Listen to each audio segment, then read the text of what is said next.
Welcome to the Money Over 50 podcast, brought to you by Dallas Davison and Michael Hogue from Money Over 50 Financial Advisors. This information is general in nature and does not take into account your objectives, financial situation, or needs. Therefore, you should consider whether the information is appropriate for you and your personal circumstances. If you require personal advice, please contact Money Over 50 Financial Advisors. Here are your hosts, Dallas Davison and Michael Hogue. Welcome to Money Over 50 with Dallas and Michael. Part 2. Who should set up their own business in semi-retirement? Thanks, Michael. So, obviously, part 2 of our series around setting up your own business, or being self-employed is probably a better way to put it in semi-retirement. So,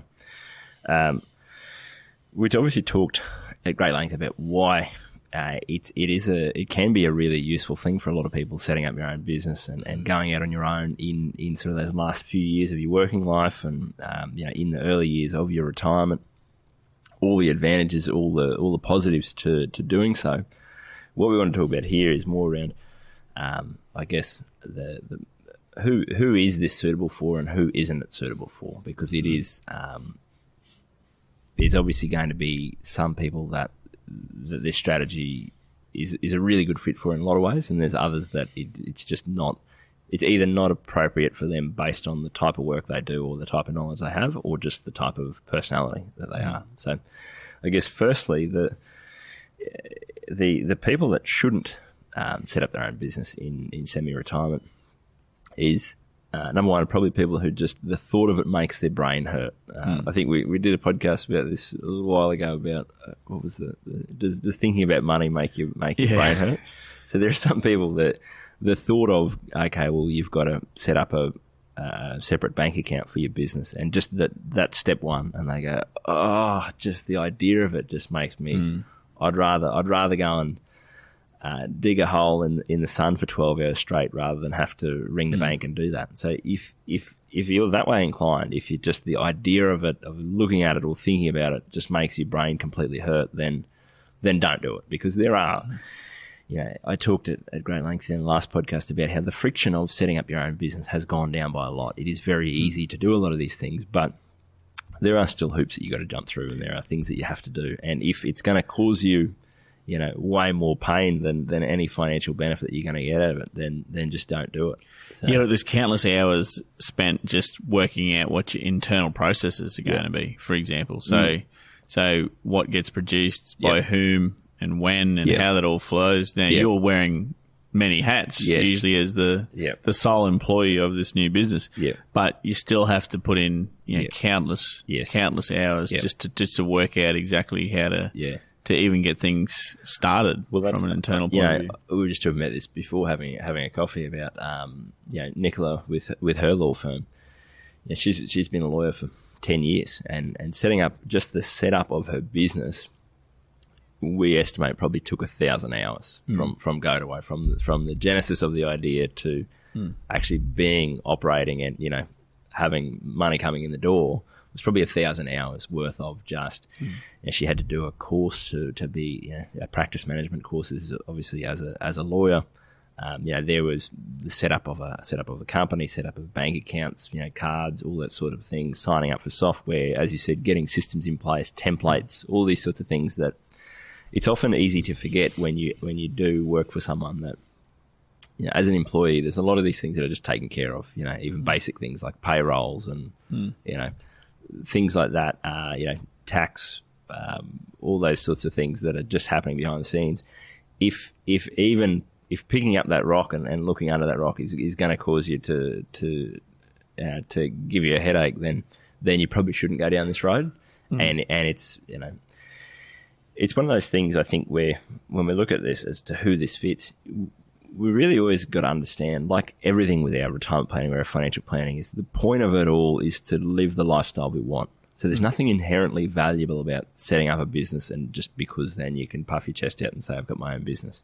We want this business, we want any sort of business to serve us as an individual and to serve our, and, obviously in most cases, the only way that you get to, that does serve you is by serving other people and your customers and all the rest of it. But the point here is that if the pain that's going to be caused from this business is going to be more than any financial or emotional benefit that you're going to get, then just don't do it. So that's, I guess, the first caveat to that. In terms of what I'll go through here is a list of not so much criteria, but of the types of people that I've seen setting up starting to work for themselves in semi-retirement, people who I've seen this work really well, and some of the commonalities across them. And this isn't to say that you need all of these or really any of these to run your own business. It's just that this is where we've seen it work really well. So firstly is that you often want to be an expert in your field. And that's, basic capitalism, which is that if you have something that is very valuable to a lot of people, if you have knowledge that a lot of people don't have, you will be able to charge more for the value that you can add to people, and you will get paid more as a result. So, for example, again, going back to Nicola, she's a personal injury lawyer. So if you have a workplace injury or a medical negligence incident, to even get started understanding how that whole claims process works is 10 years worth of experience. So for people who have that situation, that they just want this problem resolved, they're going to be willing to pay her a lot of money for her time to solve that issue. So it tends to be, the point of what we're trying to do here is be able to be semi-retired and not have to work 80 hours a week to earn the income that we want. So if you're an expert in your field, you're probably going to be able to charge much more for the time that you do spend working on things. And because of that, you can work less hours and basically make more money. Yeah, look, and you're talking about your wife who's an expert in her field after 10 years worth of working. Yeah. What we're talking about here for our clients is that they've been in that same field, some of these people, for 40 years. Yes. So they have even more experience. Yep. And they've worked out, what works and what doesn't work, and all of that knowledge is built up like an asset on a balance sheet. That's exactly. That's a great way to think of it. It's an asset. It's human capital versus financial capital. Is that you have that ability, you have that knowledge, you know how to make things happen, and that's a great point, because it's not. Another thing that I add there is that, I use Nicola as the example as a lawyer, but this isn't to say that it has to be a white-collar job. Like one that you see this a lot with builders, for example, where you see tradesmen that might be in their 60s, and they might have one very niche. Like I've heard of an older builder who all he does is builds disability ramps, and that's it. And because of that, he is the expert in that. He knows exactly how to get it done. He can get it done in a way that is very quick, very easy, very painless to him, very painless for his clients, charges a really healthy rate to do it. And so that's kind of what we're talking about, is being the expert in your field. Is that most people, if you've worked for 40 years, there's something that you're an expert in. You might not feel like it, and that's often what we find, is that people discount the things that they know, or the knowledge that they have after so many years of work, because they just assume that everyone else knows it. But using that example of that bloke where, if I had to put a disability ramp on my house, I wouldn't even know where to start. I wouldn't even know where to go to find out about it. So you have to be an expert in your field, and it doesn't really matter what that field is. No, because I imagine that's an area of legislation where you have to have, that's right. It has to have a certain fall, and it has to be built to a certain quality, and it has to, to have all of that, and he would have learnt the hard way. Yeah. But that knowledge is stored now. Yes, that's right. He's one that got knocked back for 5 years ago or 10 years ago for certification, the final certification, is stored. The knowledge of that is stored. Yeah. And he'll never make that mistake again. Yeah. So, things can be done from a far more efficient aspect, and from a position of being an expert. That's exactly right. So that's, I guess, point one there is an expert in their field is probably the best fit for this type of model. Second part, and sort of within that, is that if you have a niche or a very specific area that you're really passionate about, so that's a good example of someone who's a builder and has been a builder for 40 years. It's going to be pretty tough as a 65-year-old builder you don't, you're not going to, you don't want to do, you don't want to be outside in the sun swinging a hammer, for 50 hours a week. It's going to be very hard for you to compete with, a freshly, a 25-year-old who's willing to work twice as hard for half the amount of money. Mm. But if you've got a niche or a real little focus area that you're really passionate about, that's going to be something that's really valuable to people. Like that example of, building disability ramps. And you often find that, I find this over your working life, people have often, you go through a thing where at the start you're just learning everything, and then over time you gravitate towards the thing that you are best at and that you are most excited about, and so it becomes the niche that you're really passionate about. And to go back to your example of Kathy, who, for her, who's worked in the dental field in general for 40 years, she's really passionate about working with kids in that developmental stage, and there's a very niche area that she's really excited about, and has spent a lot of years building up her knowledge in that area. Normally, that's sort of that's the type of thing as well that you want to be doing in that running your own business, especially in semi-retirement, where you might not want to be competing by working huge amounts of hours or doing these big jobs. You want to have one little thing that you own, that you are the expert at, that you are the best at, that can really focus in on. The third one that I've just got written down here is often what we find this works best with services business. And what I mean by that is, looking at those examples of, a builder, a lawyer, someone who works in the dental industry, those sorts of things, where if you have to go and spend $1 million on fitting out a workshop or machinery or something like that, you're putting yourself on the hook for a lot of risk there. What you really want is to try and set something up that has very low setup costs and that has very low overheads where possible. And the point of that is both you're minimising your risk for a start, so you're not going to go and spend hundreds of thousands of dollars on getting set up and then it not be what you wanted to do, and you sort of wipe that money.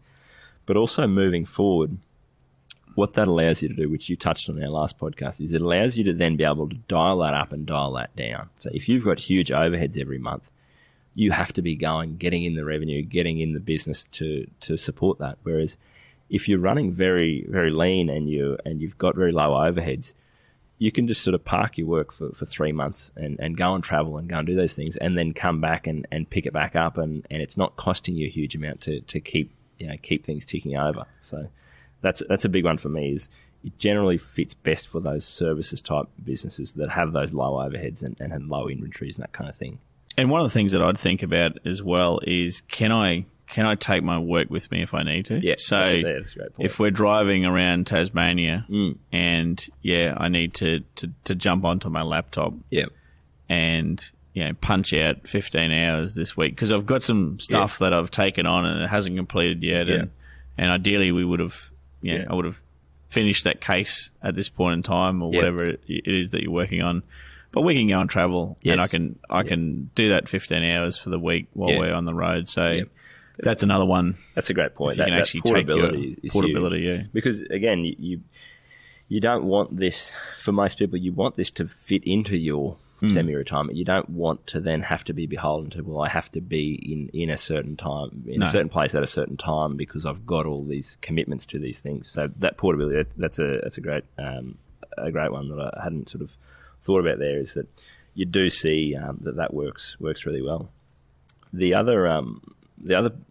big one I think to sort of, or the last one that I've got here on my list, is that who this fits for really well, which is more around the financial situation that people are in, is that you really want to be in a position where you're not reliant on, or you're reliant on as little of the income from this business as possible. And what we mean by that is, for example, we've seen this work really well where you've got a couple leading up to retirement and they're able to live on one income, and the other spouse can set up their own business and can get things working and get it set up, but they're not reliant on money coming in from that business in order to meet their basic sort of living expenses. Because like anything, when you're starting anytime you're having to stress about trying to get money in the door as quickly as possible, you end up you can end up cutting corners on what you do and the work and the type of work you're trying to do, and it's also just causes a lot of stress for people. So what we sort of look at with people with this leading up to retirement is that you really want to, you want to be getting this set up leading up to your retirement, but where possible, you don't want to be pulling a lever and going from, okay, you were working full time, earning $100,000 a year.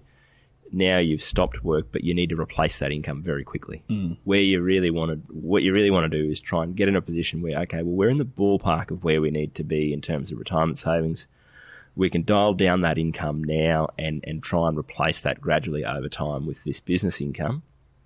And I think where that's worked, well, you use the example with Kathy, with a lot of people, where if you're working 5 days a week, what we see, if you've got the ability to dial down the amount of work that you're doing over time, so you might go from 5 days a week to 3 days a week and spend that extra 2 days getting things set up and trying to find your first few clients, your business, that kind of thing, is that if you're not reliant on income from those couple of days a week that you're working on that, it just takes a lot of the pressure off. Yeah, definitely. And I had a thought that all the planets really need to align for you to be able to do this. So you, to do it for purely financial reasons is the wrong place to start with. Yep. You would just work full time for a longer period of time until you have enough retirement savings. Yep. I mean, to have overheads and things like that is the wrong way to go about it. Yeah. To be beholden to to needing to earn X amount of income whilst you're in retirement. Yep. Nothing is guaranteed to make you dissatisfied with your customers and your clients and your work if you're beholden to that, to the need for that income to come in. Yep. So really, all of those things need to align. You need it's something you need to be passionate about. Yep. And it's something that you need to be able to get some enjoyment out of, some fulfillment. In terms of you're making a difference for people. Yes. And all of those things need to align. Yep. And it's really, I would say, a capture-all. It should actually, believe it or not, enhance your retirement. Yes. So continuing to work and run a small business or however you want to think about that should actually enhance your retirement, not detract from it. Yep, that's a great point to wrap up on. Like we said, the point of this is to make things better. If it's just going to cause you more headaches and more heartache, then don't go down that road. And you've really got to be able to think these. I think that's, I guess, why I just wanted to list those off. Is if you're thinking about going down this road and you listened to my first podcast and went and got all excited and went, this sounds great. That's exactly what I want to do. You really want to think hard about this in advance. Don't jump in and do something and make a big commitment to something that, like you said, is not going to enhance your retirement. So we'll be back with the next part of this, which is the how. So we've talked about, I guess we've got everyone pumped up with the why everyone should do it. Then we've gone through and probably crushed everyone's dreams with who should and shouldn't follow this strategy. And then part 3 of this will be, if you've listened to part 1 and part 2 and you've thought, this is for me. This is potentially something that I could really think about. It is going to be a good fit for me. As you said, I think this might enhance my retirement and help me live the lifestyle that I want. In part 3, we'll go through the hows and how to make that happen in a way that will make your life better. Thanks for listening. Thank you for listening to the Money Over 50 podcast with Money Over 50 Financial Advisors. We look forward to catching up again soon.